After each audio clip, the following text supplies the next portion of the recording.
Hi, it's a beautiful spring day here. Wind is just starting to pick up a little bit, but I thought I'd talk to you a little bit about our grey water recycling and water recycling gardens, just to give you some ideas about how you can drought proof your property, increase your yields and increase the biodiversity in the ground around you. Let's have a look. So this just looks like a pile of dirt right now, but about 3 weeks ago we dug a trench here from our shed, which is in the background there, and diverted all the water that runs from our sink and our shower down this trench using some typical drainage pipe, and backfilled that with some grey metal or bluestone. And now this area will be tidied up and sown down to grass seed.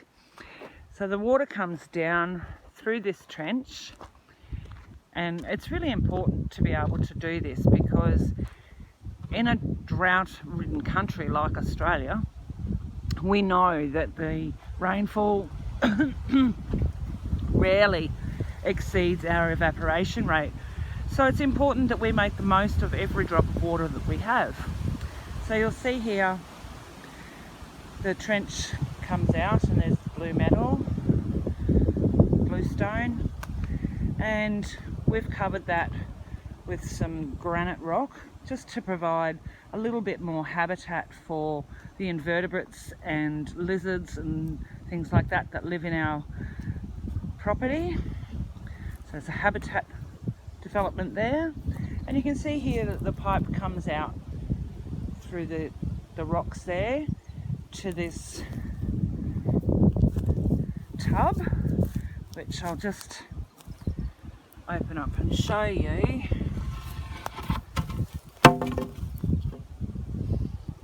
So under here, I'll hold this back.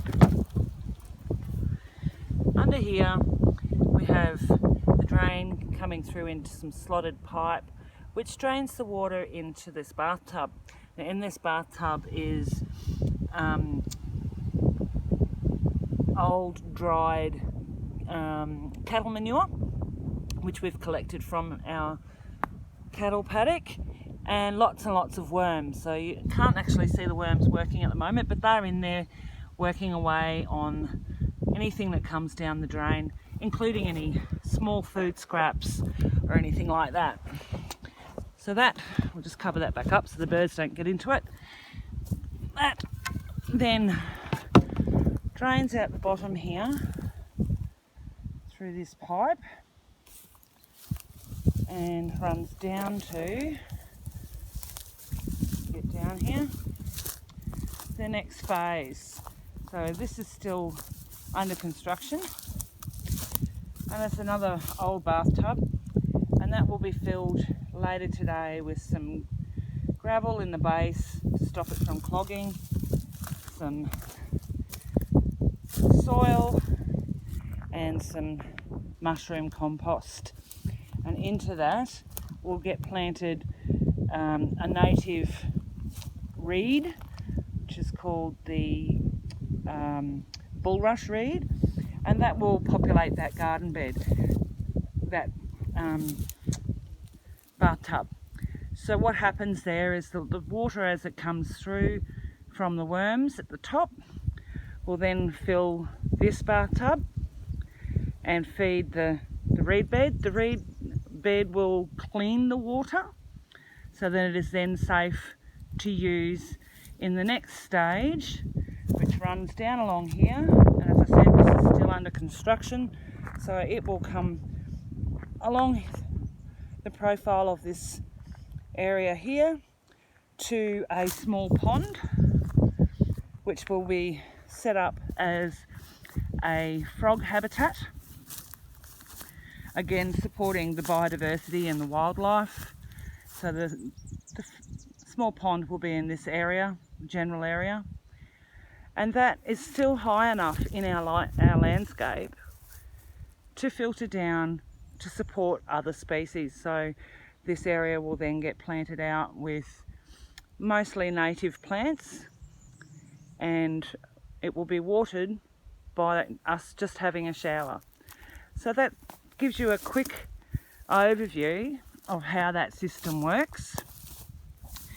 The reason we do this is because, as I said at the beginning, being in a country that is prone to drought is, it's a very difficult thing, and sometimes we need to really consider how we use things.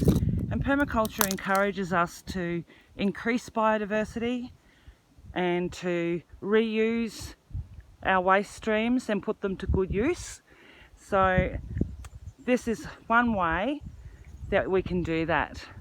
Alrighty, well, that's it from me today. I hope you enjoyed this little snippet of information. Please hit the subscribe button and we'll see you next time. Bye for now.